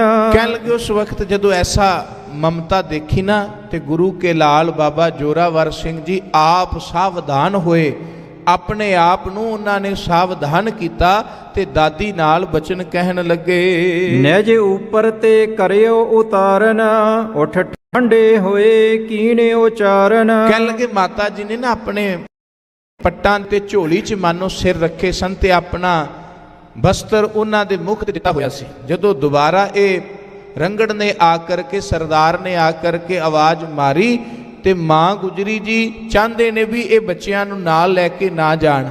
ਅਖੀਰ ਕਹਿੰਦੇ ਜੋਰਾਵਰ ਸਿੰਘ ਨੇ ਉਹ ਬਸਤਰ ਪਰਾਂ ਕੀਤਾ ਤੇ ਉੱਠ ਕੇ ਸਾਵਧਾਨ ਹੋ ਗਏ। ਕਿਉਂ ਦਾਦੀ ਤੂੰ ਕਰੇ ਖਾਦਾ, ਤੁਰਕਣ ਸੰਗ ਸਦਾ ਹਮ ਬਾਦਾ। ਤੇ ਬਚਨ ਵੇਖੋ ਕਿੰਨੇ ਕ੍ਰਾਂਤੀਕਾਰੀ ਕਹਿਣ ਲੱਗੇ ਦਾਦੀ ਜੀ ਕਿਉਂ ਇਹਨਾਂ ਨਾਲ ਗੱਲਾਂ ਕਰਕੇ ਸਮਾਂ ਪੇ ਬਰਬਾਦ ਕਰਦੇ ਹੋ, ਸਾਡਾ ਤੇ ਸਦਾ ਹੀ ਇਹਨਾਂ ਨਾਲ ਜੰਗ ਚੱਲਦਾ ਰਿਹਾ ਹੈ, ਸਦਾ ਹੀ ਇਹਨਾਂ ਜ਼ਾਲਮਾਂ ਦੇ ਨਾਲ ਅਸੀਂ ਟੱਕਰ ਲੈਂਦੇ ਰਹੇ ਹਾਂ। ਅਬ ਨਹਿ ਜਾਏ ਕਹਾਂ ਬਣ ਆਵੈ, ਜਾਂ ਤੇ ਉਚਿਤ ਸਭਾ ਮਹਿ ਜਾਵੈ। ਕਹਿੰਦੇ ਹੁਣ ਇਹਨਾਂ ਪਾਪੀਆਂ ਦੇ ਜ਼ਾਲਮਾਂ ਦੇ ਵਸ ਪਏ ਆ, ਇਹਨਾਂ ਲੈ ਤੇ ਜਾਣਾ ਹੈ, ਇਸ ਕਰਕੇ ਅਸੀਂ ਆਪਣੀ ਸਵੈ ਇੱਛਾ ਨਾਲ, ਆਪਣੀ ਮਰਜ਼ੀ ਦੇ ਨਾਲ ਇਹਨਾਂ ਦੀ ਸਭਾ ਵਿੱਚ ਜਾਵਾਂਗੇ। ਫਤਿਹ ਸਿੰਘ ਕੋ ਲੈ ਕਰ ਸਾਥ, ਚਲੇ ਗੁਰੂ ਸੁਤ ਜਿਮ ਨਿਸਨਾਥ। ਕਹਿਣ ਲੱਗੇ ਇਸ ਤਰ੍ਹਾਂ ਦੋਵੇਂ ਚੰਦਰਵੇਂ ਦੇ ਮੁਖ ਵਰਗੇ, ਚੰਨ ਵਰਗੇ ਮੁਖ ਵਾਲੀਆਂ ਦੋਵੇਂ ਮਾਸੂਮ ਜਿੰਦਾਂ ਦਾਦੀ ਮਾਤਾ ਜੀ ਨੂੰ ਕਹਿ ਕਰਕੇ ਉਸ ਸਰਦਾਰ ਦੇ ਨਾਲ ਆਪਣਾ ਠੰਡੇ ਬੁਰਜ ਤੋਂ ਸਭਾ ਵਾਲੇ ਪਾਸੇ ਚੱਲਦੇ ਹਨ। ਸੁੰਦਰ ਬਦਨ ਮਿਰਦੁਲ ਜਿਨ ਅੰਗ, ਚਪਲ ਬਿਲੋਚਨ ਚਾਰੂ ਰੰਗ। ਕਹਿੰਦੇ ਸੁੰਦਰ ਬਦਨ ਹੈ, ਕੋਮਲ ਬਦਨ ਹੈ, ਸੁੰਦਰ ਮ੍ਰਿਦੁਲ ਜਿਨ ਅੰਗ, ਤੇ ਜਿਨ੍ਹਾਂ ਦੇ ਅੰਗ ਵੀ ਕੋਮਲ ਨੇ, ਮਾਸੂਮ ਨੇ ਨਾ ਬੱਚੇ। 7 ਤੇ 9 ਸਾਲ ਦੀ ਉਮਰ ਕੀ ਉਮਰ ਹੁੰਦੀ ਹੈ, ਕਿਸੇ ਨੇ 5 ਤੇ 7 ਸਾਲ ਦੀ ਲਿਖੀ ਹੈ, ਕਿੱਡੀ ਕੁ ਉਮਰ ਹੈ, ਭਾਵ ਬਚਪਨ ਵਾਲੀ ਉਮਰ। ਤੇ ਕਹਿੰਦੇ ਵੀ ਇਸ ਉਮਰ ਦੇ ਅੰਦਰ ਮਾਸੂਮ ਚਿਹਰੇ, ਮਾਸੂਮ ਅੰਗ ਤੇ ਮਾਸੂਮ ਹੀ ਉਹਨਾਂ ਦੀ ਗੁਫ਼ਤਗੂ ਹੈ। ਸੰਮਤ ਅਲਪ ਬੈਸ ਹੈ ਜਿਨ ਕੀ, ਸੁੰਦਰ ਆਭਾ ਦੋਨੋਂ ਤਨ ਕੀ। ਪਰ ਕਹਿਣ ਲੱਗੇ ਭਾਵੇਂ ਚਿਹਰੇ ਮਾਸੂਮ ਨੇ ਪਰ ਆਭਾ ਬੜੀ ਸੁੰਦਰ ਹੈ। ਆਭਾ ਦਾ ਅਰਥ ਹੁੰਦਾ ਹੈ ਜੋ ਉਹਨਾਂ ਦੇ ਪਿੱਛੇ ਦੇ ਭਾਵ ਹੁੰਦੇ ਨੇ, ਕਰਮ ਹੁੰਦੇ ਨੇ, ਪਰਾਲਬਧ ਹੁੰਦੀ ਹੈ। ਗੁਰੂ ਸੰਤਾਨ ਨੇ, ਗੁਰੂ ਸੁੱਤ ਹਨ, ਉਹਨਾਂ ਦੀ ਆਭਾ ਹੀ ਇਹ ਦਰਸਾ ਰਹੀ ਹੈ ਕਿ ਇਹਨਾਂ ਹਾਲਾਤਾਂ ਵਿੱਚ ਵੀ ਕਿਵੇਂ ਆਪ ਫੈਸਲੇ ਪਏ ਕਰਦੇ ਨੇ। ਨਹੀਂ ਤੇ ਮਾਸੂਮ ਬੱਚਾ ਹੋਵੇ, ਕਿਸੇ ਦੀ ਕੈਦ ਵਿੱਚ ਪੈ ਜਾਏ ਤੇ ਉਹ ਤਾਂ ਰੁਦਨ ਕਰ ਕਰਕੇ ਆਪਣੀ ਜਾਨ ਦੇ ਦਿੰਦਾ ਹੈ। ਪਰ ਕਹਿੰਦੇ ਆਬਾ ਹੀ ਇੰਨੀ ਕਮਾਲ ਦੀ ਹੈ ਕਿ ਮਾਂ ਦਾਦੀ ਨੂੰ ਕਹਿਣ ਲੱਗੇ ਵੀ ਤੁਸੀਂ ਫਿਕਰ ਨਾ ਕਰੋ, ਅਸੀਂ ਜਾਵਾਂਗੇ ਤੇ ਉਹਨਾਂ ਦੇ ਹਰ ਸਵਾਲ ਦਾ, ਹਰ ਸ਼ੰਕੇ ਦਾ ਉੱਤਰ ਦੇਵਾਂਗੇ। ਇਹ ਉਹਨਾਂ ਦੀ ਆਭਾ ਦਾ ਹੀ, ਗੁਰੂ ਕਿਰਪਾ ਦਾ ਹੀ ਕਮਾਲ ਹੈ। ਝਗਲੀ ਝੀਨ ਝਮਕ ਲੱਗ ਜਰੀ, ਅੰਗ ਵਿਭੂਖਣ ਬਿਨ ਦੁੱਤ ਖਰੀ। ਕਹਿੰਦੇ ਉਹਨਾਂ ਨੇ ਜਿਹੜੇ ਜਾਮੇ ਪਾਏ ਨੇ ਬੜੇ ਸੁੰਦਰ ਹਨ, ਬੜੇ ਹੀ ਪਿਆਰੇ। ਉਹਨਾਂ ਜਾਮਿਆਂ ਵਿੱਚ ਗੁਰੂ ਕੇ ਲਾਲ, ਗੁਰੂ ਕੇ ਸਾਹਿਬਜ਼ਾਦੇ ਲੱਗ ਰਹੇ ਹਨ। ਗਮਣੇ ਦੋਨੋਂ ਵੀਰ ਅਗਾਰੀ, ਰੰਗਰ ਚਾਲਿਓ ਤਿਨੋਂ ਪਿਸ਼ਾਰੀ। ਇਸ ਤਰ੍ਹਾਂ ਉਹ ਸਰਦਾਰ ਦੇ ਅੱਗੇ ਲੱਗ ਕੇ ਬਾਬਾ ਜ਼ੋਰਾਵਰ ਸਿੰਘ ਜੀ, ਬਾਬਾ ਫਤਿਹ ਸਿੰਘ ਜੀ ਚੱਲ ਪਏ। ਸਭਾ ਸਮੀਪ ਪਹੁੰਚੇ ਜਾਈ, ਮੁਰਿੰਡੇਸ਼ ਕਹਿ ਸਭਨ ਸੁਨਾਈ। ਕਹਿਣ ਲੱਗੇ ਸਭਾ ਦੇ ਵਿੱਚ ਜਦੋਂ ਪਹੁੰਚ ਚੱਲੇ ਨਾ, ਮੋਰਿੰਡੇਸ਼ ਉਹ ਮੁਰਿੰਡੇ ਦਾ ਸਰਦਾਰ ਗੁਰੂ ਕੇ ਲਾਲਾ ਨੂੰ ਲੈ ਕੇ ਆਇਆ। ਉਹ ਕਹਿਣ ਲੱਗਾ, ਸਾਹਿਬਜ਼ਾਦਿਓ ਪਿਤਾ ਤੁਹਾਰਾ, ਗੜ ਚਮਕੌਰ ਘੇਰ ਗਹਿ ਮਾਰਾ। ਕਹਿਣ ਲੱਗੇ ਉਹਨਾਂ ਬੱਚਿਆਂ ਨੂੰ ਸੁਣਾਉਂਦਾ ਹੈ ਵੀ ਇਹ ਡਰ ਜਾਣ ਗੁਰੂ ਕੇ ਲਾਲਾ ਨੂੰ, ਵੀ ਵੇਖੋ ਸਾਹਿਬਜ਼ਾਦਿਓ, ਬੱਚਿਓ, ਤੁਹਾਡਾ ਪਿਤਾ ਤੇ ਤੁਹਾਡੇ ਭਰਾ ਉਹ ਸਾਰੇ ਹੀ ਚਮਕੌਰ ਦੀ ਗੜੀ ਵਿੱਚ ਅਸੀਂ, ਸਾਡੀ ਫੌਜ ਨੇ ਮਾਰ ਮੁਕਾਏ ਹਨ। ਤਹਿ ਤੁਮਰੇ ਦਵੈ ਭਰਾਤ ਪ੍ਰਹਾਰੇ, ਸੰਗੀ ਸਿੰਘ ਸਕਲ ਸੋ ਮਾਰੇ। ਤੁਹਾਡੇ ਦੋਵੇਂ ਵੱਡੇ ਭਰਾ ਬਾਬਾ ਅਜੀਤ ਸਿੰਘ, ਬਾਬਾ ਜੁਝਾਰ ਸਿੰਘ ਜੀ ਬਾਬਤ ਗੱਲ ਕਰਦੇ ਨੇ। ਉਹ ਤੇ ਤੁਹਾਡੇ ਬਹੁਤ ਸਿੰਘ, ਤੁਹਾਡੀਆਂ ਫੌਜਾਂ ਸਾਡੀ ਫੌਜ ਨੇ ਮਾਰ ਦਿੱਤੀਆਂ ਹਨ। ਅਬ ਤੁਮਰੋ ਰਾਖਾ ਨਹਿ ਕੋਈ, ਆਣੀ ਉਭਾਰੇ ਇਨ ਤੇ ਜੋਈ। ਹੁਣ ਤੁਹਾਡਾ ਕੋਈ ਰਾਖਾ ਨਹੀਂ, ਕਚਹਿਰੀ ਵਿੱਚ ਆਖ ਰਿਹਾ, ਲਾਲਾ ਨੂੰ ਡਰਾ ਰਿਹਾ। ਕਹਿੰਦੇ ਵੀ ਤੁਹਾਡਾ ਹੁਣ ਕੋਈ ਵਾਲੀ ਵਾਰਸ ਨਹੀਂ, ਤੁਹਾਡਾ ਕੋਈ ਰਾਖਾ ਨਹੀਂ। ਹੁਣ ਤਾਂ ਕੇਵਲ ਇੱਕੋ ਇੱਕ ਉਪਾਅ ਹੋ ਸਕਦਾ ਹੈ। ਇਹ ਨਿਵਾਬ ਸਰਦਾਰ ਤਮਾਮੂ, ਝੁਕ ਸਿਰ ਤੇ ਤੁਮ ਕਰੋ ਸਲਾਮੂ। ਇਹ ਨਵਾਬ ਸੂਬਾ ਸਰਹੰਦ ਤੁਹਾਡੇ ਤੇ ਰਹਿਮ ਕਰ ਦੇ, ਤੁਹਾਡੇ ਤੇ ਦਇਆ ਕਰ ਦੇ ਤੇ ਤੁਹਾਨੂੰ ਬਖਸ਼ ਦੇ।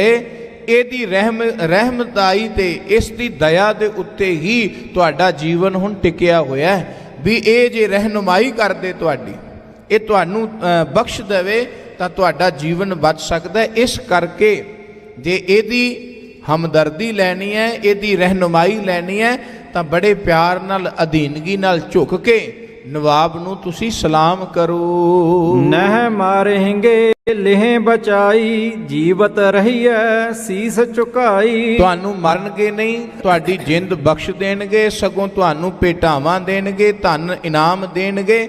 ਇਸ ਕਰਕੇ ਸੀਸ ਝੁਕਾ ਕੇ ਇਹਨਾਂ ਨੂੰ ਸਲਾਮ ਕਰ ਦਿਓ ਤੇ ਤੁਹਾਡੀ ਜਿੰਦ ਇਸੇ ਚ ਬਖਸ਼ੀ ਜਾਏਗੀ ਜੇ ਤੁਸੀਂ ਇਹਨੂੰ ਝੁਕ ਕੇ ਸਲਾਮ ਕਹਿ ਦੇਵੋ। ਸੁਣ ਜੋਰਾਵਰ ਸਿੰਘ ਬਣ ਸਵਤਾਨ, ਸਬਨ ਸੁਨਾਵਤ ਬਾਕ ਬਖਾਨ। ਕਹਿਣ ਲੱਗੇ ਜਦੋਂ ਸਾਰੀ ਸਭਾ ਵਿੱਚ ਉਸ ਸਰਦਾਰ ਨੇ ਇਸ ਤਰ੍ਹਾਂ ਰੋਬ ਭਰੀ ਆਵਾਜ਼ ਵਿੱਚ ਆਖਿਆ ਨਾ ਵੀ ਬੱਚੇ ਡਰ ਜਾਣਗੇ ਤੇ ਸਾਡੀ ਗੱਲ ਮੰਨਣਗੇ, ਵੀ ਮੌਤ ਤੋਂ ਤਾਂ ਵੱਡੇ ਵੱਡੇ ਡਰ ਜਾਂਦੇ।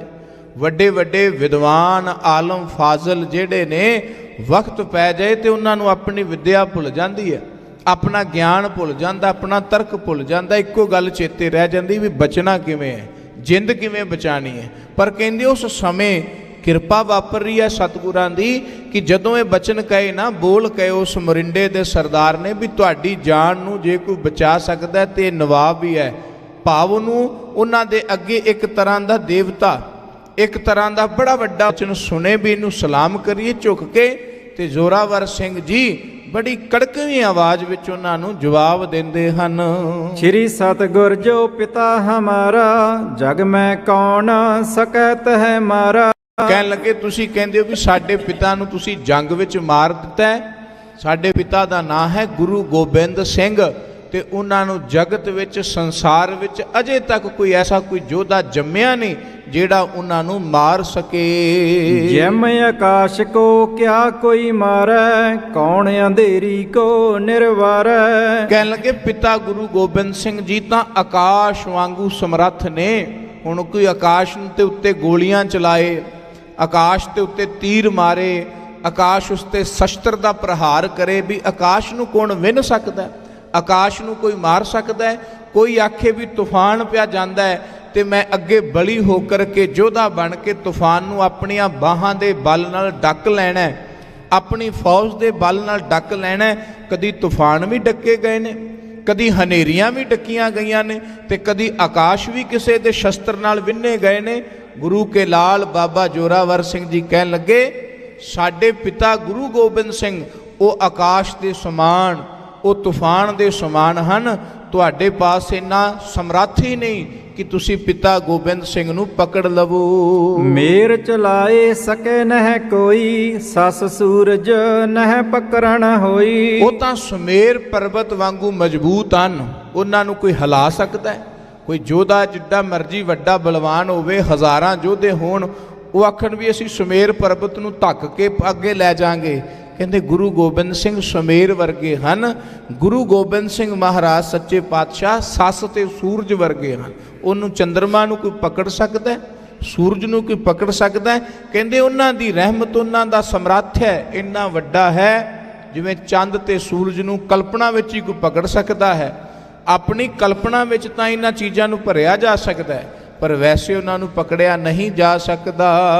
करता पुरख अकाल कृपालु, सब ते बड़ो काल को कालू। करता पुरख अकाल कृपालू, जिहड़ा सब तो वड्डा दाता अकाल पुरख करता पुरख कृपालू है ना, वो ओदे पुत्र हन, ओदे फरजंद हन, वो अकाल दे पुजारी हन।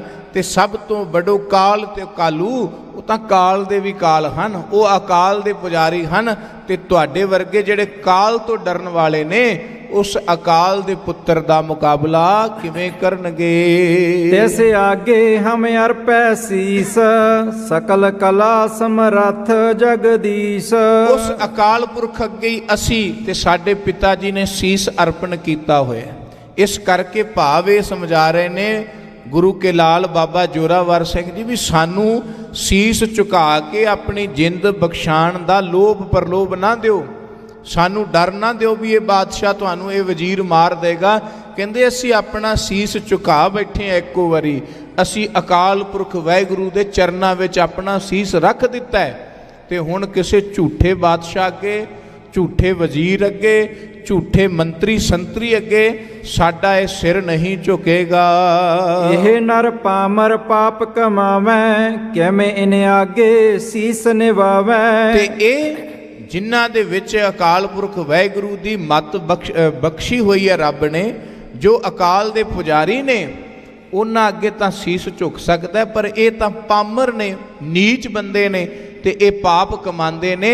ऐसे पापियां अगे असी सिजदा नहीं करदे। सुन कर सभा सकल बेसमाई, यह बारक क्या समझ सकाई। कहंदे निक्के जे बाल दे बोल सुन के ना सारी सभा हक्की बक्की रह गई कि की उम्र है ते की बोल ने। जिस हिसाब नाल उस सरदार ने आख्या सी आम संसारी बच्चा हुंदा तां जिवें मर्जी उहदे तो करा लिया जांदा। कहंदे पर एक किड्डा बच्चा है, उम्र की है ते बोल किड्डे क्रांतिकारी ने, बोल किड्डे योधियां वाले ने। ये शब्द सुन के ही सारी सभा जिहड़ी सी वो दंग रह गई। शीर खोर इन कहाँ बिगारा, लरबे मिलबे नाहिन बिचारा। कहन लगे इस तरह जदों सुनकर सभा सगल बिस्माई, जदों सारी सभा जिहड़ी है बिस्मादी हो गई ना, उन्हां दे बचन सुन के, कोमल जिहड़ियां तस्वीरां उन्हां दे रूप वेख करके, ते मन विच कईयां दे विचार चलन लगा भी ये बच्चे तां शीरखोर ने।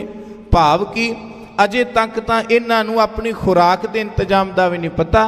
दुध पीण वाले बच्चे इन्हां नूं शीरखोर कहा जाता है। कहंदे ये मासूम जिंदा ने, इन्हां नूं मार के जां इन्हां नूं सजा दे के किसे की लेना है। सुनत जरियो खतरी मत मंद, बोलियो बाक सुनावन बरिंद।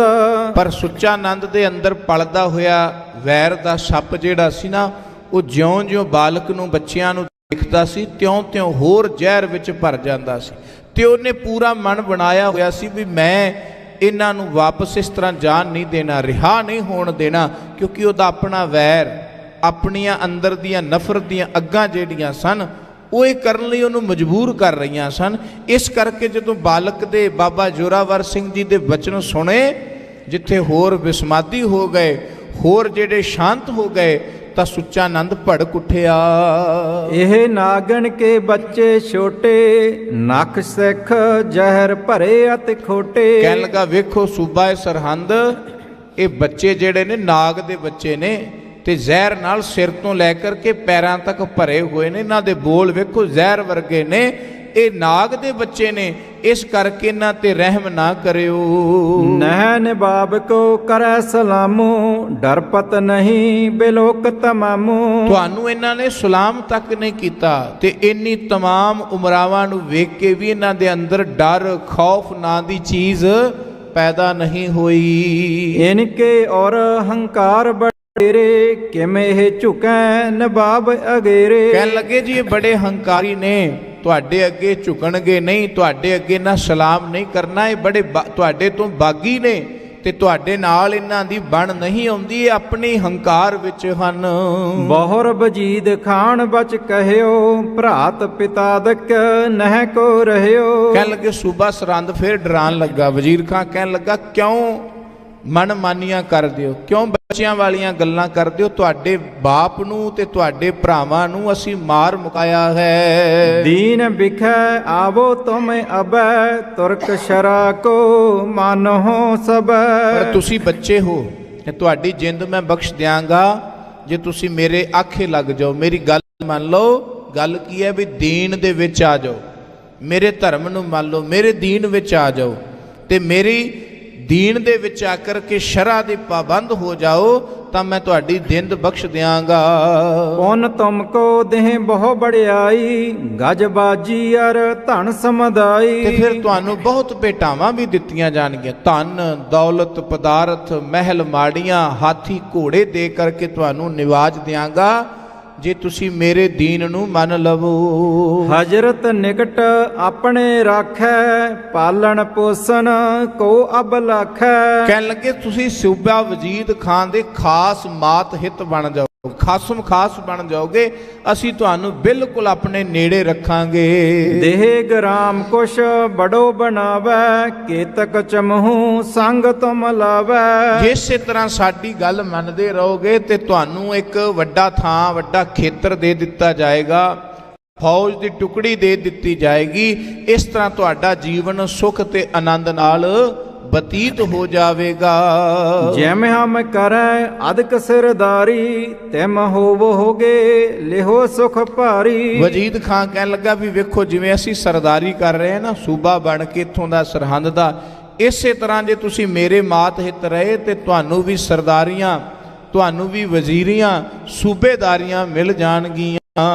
ਸੁਣਤ ਜੁਰਾਵਰ ਸਿੰਘ ਰਿਸ ਆਈ, ਬੂਝਿਓ ਫਤਿਹ ਸਿੰਘ ਲਗ ਭਾਈ। ਕਹਿਣ ਲੱਗੇ ਜਦੋਂ ਜ਼ੋਰਾਵਰ ਸਿੰਘ ਜੀ ਨੇ ਇਹ ਗੱਲ ਸੁਣੀ ਨਾ ਵਜੀਦ ਖਾਨ ਦੀ ਤੇ ਮਨ ਵਿੱਚ ਬੜਾ ਰੋਹ ਆਇਆ, ਪਰ ਆਪਣੇ ਛੋਟੇ ਭਰਾਤਾ ਬਾਬਾ ਫਤਿਹ ਸਿੰਘ ਜੀ ਵੱਲ ਦੇਖਦੇ ਹਨ। ਪਹੁੰਚਿਓ ਸਮਾਂ ਮੋਹੇ ਅਸ ਜੋਵਾ, ਗੁਰੂ ਪਿਤਾ ਮੈਂ ਪਰਜ ਮੈਂ ਹੋਵਾ। ਕਹਿਣ ਲੱਗੇ ਆਪਣੇ ਭਰਾਤਾ ਜੀ ਵੱਲ ਵੇਖਿਆ ਵੀ ਇਹਨਾਂ ਦੀ ਉਮਰ ਮੇਰੇ ਤੋਂ ਛੋਟੀ ਹੈ, ਇਹਨਾਂ ਦੀ ਆਰਬਲਾ ਮੇਰੇ ਤੋਂ ਨਿੱਕੀ ਹੈ। ਸਾਬਤ ਰਹਿਣ ਬਾਤ ਹੈ ਨੀਕੀ, ਕਹੋ ਭਰਾਤਾ ਤੂੰ ਆਪਣੇ ਜੀ ਕੀ। ਤੇ ਆਪਣੇ ਭਰਾਤਾ ਜੀ ਨੂੰ ਪੁੱਛਦੇ ਨੇ ਵੀ ਮੇਰੇ ਤੋਂ ਉਮਰ ਕਰਕੇ ਨਿੱਕੇ ਨੇ, ਪਰ ਕੀ ਅਸੂਲ ਸਿਧਾਂਤ ਆਪਣਾ ਇਰਾਦਾ ਮੇਰੇ ਵਰਗਾ ਹੀ ਹੈ। ਜਾਣਦੇ ਸਨ ਪਰ ਉਹਨਾਂ ਦੀ ਜ਼ੁਬਾਨੋਂ ਦੂਜਿਆਂ ਨੂੰ ਵੀ ਸੁਣਾਉਣਾ ਚਾਹੁੰਦੇ ਸਨ ਵੀ ਤੁਸੀਂ ਮੇਰੀ ਗੱਲ ਤਾਂ ਛੱਡੋ, ਮੇਰੇ ਤੋਂ ਨਿੱਕੇ ਨੂੰ ਮਨਾ ਲਓ। ਕਹਿਣ ਲੱਗੇ ਭਰਾਤਾ ਜੀ ਜਿਵੇਂ ਇਹ ਕਹਿ ਰਹੇ ਨੇ ਆਪਣੇ ਗੁਰੂ ਤੇ ਗੁਰੂ ਪਿਤਾਮਾ ਦਾ ਤੁਹਾਨੂੰ ਫਰਜ਼ ਅਸੂਲ ਨਿਯਮ ਤਾਂ ਚੇਤੇ ਹੈ, ਪਰ ਤੁਸੀਂ ਆਪਣੇ ਜੀ ਦੀ ਆਪਣੇ ਮਨ ਦੀ ਗੱਲ ਸਾਂਝੀ ਕਰੋ। ਫਤਿਹ ਸਿੰਘ ਸੁਣ ਉੱਤਰ ਦੀਨਾ, ਧਰਮ ਪਿਤਾਮੇ ਜਿਉ ਰਖ ਲੀਨਾ। ਤੇ ਬਾਬਾ ਫਤਿਹ ਸਿੰਘ ਜੀ ਹੁਣ ਜਵਾਬ ਦੇਣ ਲੱਗੇ ਆਪਣੇ ਭਰਾਤਾ ਜ਼ੋਰਾਵਰ ਸਿੰਘ ਦੀ ਗੱਲ ਦਾ ਕਿ ਭਰਾਤਾ ਜੀ ਮੈਨੂੰ ਜੋ ਤੁਸੀਂ ਆਖ ਰਹੇ ਹੋ ਮੈਂ ਬਿਲਕੁਲ ਆਪਣੇ ਅਕੀਦੇ ਤੇ ਪੱਕਾ ਵਾਂ। ਸਾਨੂੰ ਪਤਾ ਹੈ ਪਰਮ ਪਿਤਾਮੇ ਜਿਉਂ ਰੱਖ ਲੈਣਾ, ਕਿ ਜਿਵੇਂ ਸਾਡੇ ਪਿਤਾਮਾ ਨੇ ਤੇ ਪਰਮ ਪਿਤਾਮਾ ਭਾਵ ਗੁਰੂ ਅਰਜਨ ਦੇਵ ਸੱਚੇ ਪਾਤਸ਼ਾਹ ਜੀ ਨੇ ਆਪਣਾ ਧਰਮ ਦੀ ਰੱਖਿਆ ਕੀਤੀ, ਸੱਚ ਦੀ ਰੱਖਿਆ ਕੀਤੀ, ਆਪਣਾ ਤਨ ਲਾ ਦਿੱਤਾ। ਸ਼ੁਭ ਜਸ ਤੇ ਜਗ ਪੂਰਨ ਕੀਨਾ, ਤੀਨ ਲੋਕ ਮੈਂ ਸਾਕਾ ਚੀਨਾ। ਕਹਿਣ ਲੱਗੇ ਉਹਨਾਂ ਦਾ ਸਾਕਾ ਤਿੰਨਾਂ ਲੋਕਾਂ ਵਿੱਚ ਚੀਨਿਆ ਜਾਣਿਆ ਜਾਂਦਾ ਹੈ, ਮੰਨਿਆ ਜਾਂਦਾ, ਜਿਨ੍ਹਾਂ ਸ਼ੁਭ ਕਰਮ ਨੇਕ ਕਰਮ ਕੀਤਾ ਕਿ ਆਪਣਾ ਤਨ ਵਾਰ ਦਿੱਤਾ। ਹਮ ਤੁਮ ਕੋ ਤਿਮ ਹੀ ਬਣ ਆਵੈ, ਸਿਰ ਦੇਹੋ ਤੁਰਕਣ ਮੂਲ ਗਵਾਵੈ। ਇਹ ਬਾਬਾ ਫਤਿਹ ਸਿੰਘ ਜੀ ਦੇ ਬੋਲ ਨੇ। ਕਹਿਣ ਲੱਗੇ ਸਾਡੇ ਦਾਦਾ ਜੀ ਗੁਰੂ ਤੇਗ ਬਹਾਦਰ ਜੀ ਨੇ ਆਪਣਾ ਤਨ ਦੇ ਦਿੱਤਾ, ਗੁਰੂ ਅਰਜਨ ਦੇਵ ਜੀ ਨੇ ਆਪਣਾ ਤਨ ਦੇ ਦਿੱਤਾ ਤੇ ਉਹਨਾਂ ਜ਼ਾਲਮਾਂ ਦਾ ਨਾਸ ਹੋ ਗਿਆ, ਤੇਜ ਪ੍ਰਤਾਪ ਹੋ ਗਿਆ। ਕਹਿਣ ਲੱਗੇ ਭਰਾ ਜੀ ਤੁਮ ਕੋ ਤਿਮ ਹੀ ਬਨ ਆਵੈ, ਸਾਨੂੰ ਵੀ ਹੁਣ ਇਸੇ ਤਰ੍ਹਾਂ ਹੀ ਕਰਨਾ ਚਾਹੀਦਾ ਹੈ। ਸਾਨੂੰ ਆਪਣਾ ਸੀਸ ਦੇ ਦੇਣਾ ਚਾਹੀਦਾ ਹੈ, ਆਪਣਾ ਤਨ ਵਾਰ ਦੇਣਾ ਚਾਹੀਦਾ, ਤਾਂ ਜੋ ਸਿਰ ਦੇਹ ਤੁਰਕਣ ਮੂਲ ਗਵਾਵੈ, ਤਾਂ ਜੋ ਇਹਨਾਂ ਤੁਰਕਾਂ ਦਾ ਮੂਲ ਤੋਂ ਹੀ ਨਾਸ ਹੋ ਜਾਏ, ਇਹਨਾਂ ਤੁਰਕਾਂ ਦੀ ਜ਼ਾਲਮਾਂ ਦੀ ਜੜ ਹੀ ਪੁੱਟੀ ਜਾਵੇ। ਉਹਦੇ ਲਈ ਸਾਨੂੰ ਆਪਣਾ ਤਨ ਦੇਣਾ ਪੈਣਾ ਹੈ। ਇਹ ਹਕੀਕਤ ਹੈ। ਜਿਵੇਂ ਜਿਵੇਂ ਕਿਸੇ ਦੇ ਜ਼ੁਲਮ ਵੱਧਦੇ ਨੇ ਨਾ, ਤਿਉਂ ਤਿਉਂ ਉਹਦਾ ਪਰਾਕਰਮ ਘਟਦਾ ਹੈ, ਉਹਦੀ ਪਰਾਕਰਮ ਦੀ ਸ਼ਕਤੀ, ਉਹਦੇ ਜਪ ਤਪ ਦੀ ਸ਼ਕਤੀ, ਉਹਦੀ ਪਰਾਲਭ ਦੀ ਸ਼ਕਤੀ ਜਿਹੜੀ ਉਹ ਘਟਦੀ ਹੈ ਜਿਵੇਂ ਜਿਵੇਂ ਕੋਈ ਜ਼ੁਲਮ ਕਰਦਾ ਹੈ। ਕਈ ਵਾਰੀ ਪਰਾਕਰਮ ਹੀ ਐਸਾ ਹੁੰਦਾ ਹੈ ਕਿ ਜਿੰਨਾ ਚਿਰ ਉਹਦੇ ਜਿੱਡਾ ਜ਼ੁਲਮ ਨਾ ਕੀਤਾ ਜਾਏ ਉਤਨਾ ਸਮਾਂ ਉਹਦਾ ਤੇਜ ਭੰਗ ਨਾਸ ਨਹੀਂ ਹੁੰਦਾ। ਇਸੇ ਤਰ੍ਹਾਂ ਜਿਹੜੇ ਤੁਰਕ ਸਨ ਨਾ, ਜਿਨ੍ਹਾਂ ਮੁਗਲਾਂ ਨੇ ਰਾਜ ਕੀਤਾ, ਉਹਨਾਂ ਦਾ ਪਰਾਕਰਮ ਬੜਾ ਵੱਡਾ ਸੀ, ਪਰ ਉਹ ਪਰਾਕਰਮ ਨੂੰ ਨਾਸ ਕਰਨ ਵਾਸਤੇ ਵੀ ਓਡਾ ਵੱਡਾ ਹੀ ਉਹਨਾਂ ਕੋਲੋਂ ਜ਼ੁਲਮ ਹੋ ਗਿਆ ਨਾ। ਉਹਨਾਂ ਨੇ ਉਤਨੇ ਵੱਡੇ ਹੀ ਅਤਿਆਚਾਰ ਕਰ ਦਿੱਤੇ। ਤੇ ਇਹ ਤਾਂ ਵਿਧਾਨ ਹੈ ਕਿ ਜਦੋਂ ਕੋਈ ਆਪਣੀ ਰਾਜ ਸੱਤਾ ਵਿੱਚ ਅੰਨਾ ਹੋ ਜਾਂਦਾ, ਫਿਰ ਰੱਬ ਨੂੰ ਭੁੱਲ ਜਾਂਦਾ, ਪਰਮੇਸ਼ਵਰ ਨੂੰ ਭੁੱਲ ਜਾਂਦਾ। ਉਹਨੂੰ ਲੱਗਦਾ ਵੀ ਸਾਰਾ ਕੁਝ ਮੇਰਾ ਹੀ ਹੈ, ਮੈਂ ਜੋ ਨਿਯਮ ਬਣਾਵਾਂ, ਜੋ ਕਾਨੂੰਨ ਬਣਾਵਾਂ, ਜੋ ਜ਼ੁਬਾਨ ਤੋਂ ਆਖਾਂ, ਇਹ ਖੁਦਾ ਦੀ ਬੋਲੀ ਹੋ ਜਾਏ, ਇਹ ਰੱਬ ਦੀ ਵੀ ਬੋਲੀ ਹੋ ਜਾਏ। ਭਾਵ ਉਹ ਆਪਣੇ ਆਪ ਨੂੰ ਰੱਬ ਸਮਝਣ ਲੱਗ ਜਾਂਦਾ ਹੈ। ਫਿਰ ਉਹ ਆਪਣੇ ਨਿਯਮ ਬਣਾਉਣ ਲੱਗ ਜਾਂਦਾ ਹੈ, ਆਪਣੇ ਸਿਧਾਂਤ ਘੜਨ ਲੱਗ ਜਾਂਦਾ ਹੈ, ਪਰਮੇਸ਼ਵਰ ਨੂੰ, ਵਾਹਿਗੁਰੂ ਨੂੰ ਆਪਣੇ ਜੀਵਨ 'ਚੋਂ ਮਨਫੀ ਕਰ ਦਿੰਦਾ ਹੈ। ਫਿਰ ਉਹਨੂੰ ਲੱਗਦਾ ਵੀ ਇਹ ਕੰਮ ਭਾਵੇਂ 100 ਮਾਰਦਿਆਂ, ਹਜ਼ਾਰਾਂ ਮਾਰਦਿਆਂ, ਇਹ ਗੱਲੀਆਂ ਬਾਤਾਂ ਹੀ ਨੇ।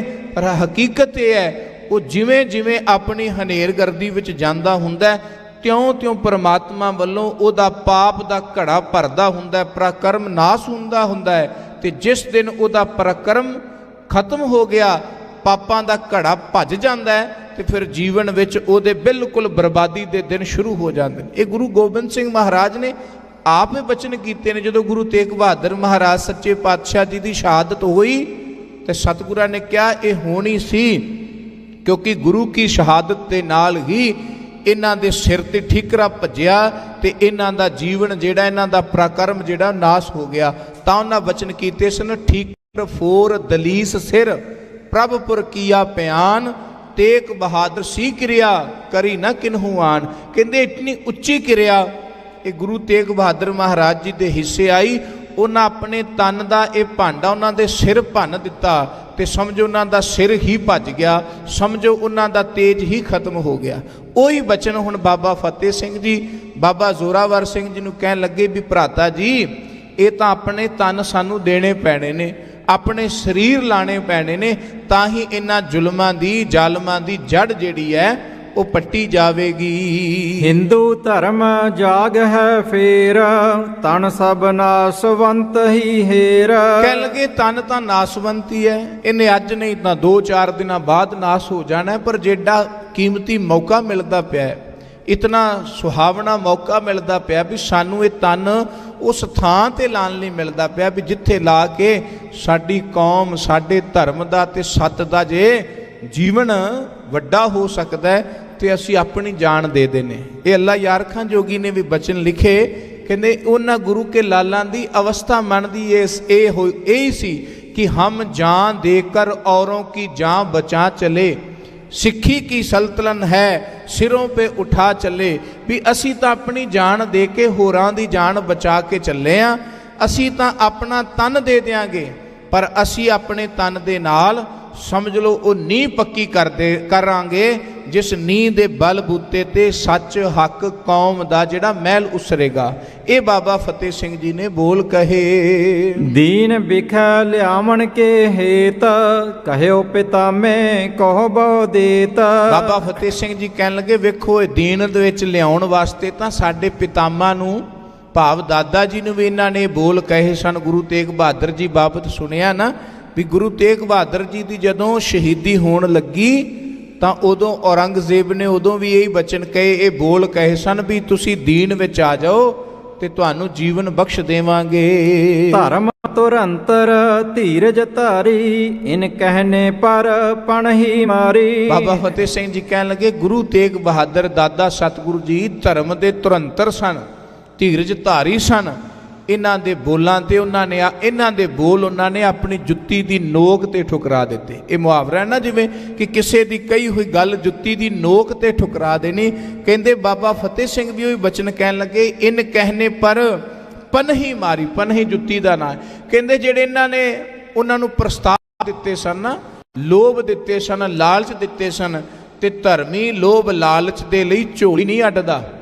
ਲਾਲਚੀ ਬੰਦਾ, ਬੁਰਾ ਬੰਦਾ, ਮਾੜਾ ਬੰਦਾ, ਧਰਮੀ ਬੰਦੇ ਜਿਸ ਨੂੰ ਅਧਰਮ ਦਾ ਕਰਮ ਕਰਨ ਲੱਗਿਆਂ ਫਲ ਮਿਲਦਾ ਹੋਵੇ ਨਾ, ਉਹ ਭੱਜ ਕੇ ਝੋਲੀ ਅੱਡ ਲੈਂਦਾ ਵੀ ਮੇਰੀ ਤਾਂ ਝੋਲੀ 'ਚ ਪਾ ਦਿਓ ਜੀ, ਸੁਗਾਤ ਸਮਝਦਾ।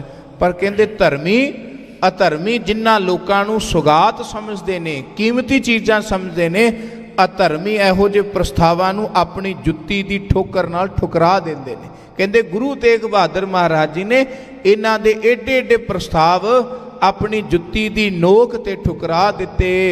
ਤਿਮ ਸਾਕਾ ਜਗ ਤੁਮ ਦਿਖਰਾਵੋ, ਮਨ ਕੋ ਥਿਰ ਕਰ ਨਹੀਂ ਡਲਾਵੋ। ਹੇ ਭਰਾਤਾ ਜੀ, ਅੱਜ ਸਾਨੂੰ ਵੀ ਵੈਸਾ ਹੀ ਸਾਕਾ ਕਰਨਾ ਚਾਹੀਦਾ, ਸਾਨੂੰ ਵੀ ਵੈਸਾ ਹੀ ਕਮਾਲ ਕਰਨਾ ਚਾਹੀਦਾ ਕਿ ਜਗਤ ਦੇਖੇ, ਸੰਸਾਰ ਦੇਖੇ ਕਿ ਇਹਨਾਂ ਗੁਰੂ ਕੇ ਬੱਚਿਆਂ ਨੇ ਕਿੱਡਾ ਵੱਡਾ ਸਾਕਾ ਕਰ ਦਿੱਤਾ ਹੈ। ਸਰਬ ਸ਼ਿਰੋਮਨ ਬੰਸ ਹਮਾਰਾ, ਰਾਖੋ ਤਿਸ ਕੀ ਲਾਜ ਉਧਾਰਾ। ਇਹ ਭਰਾਤਾ ਜੀ ਸਾਡਾ ਬੰਸ ਸ਼੍ਰੋਮਣੀ ਹੈ।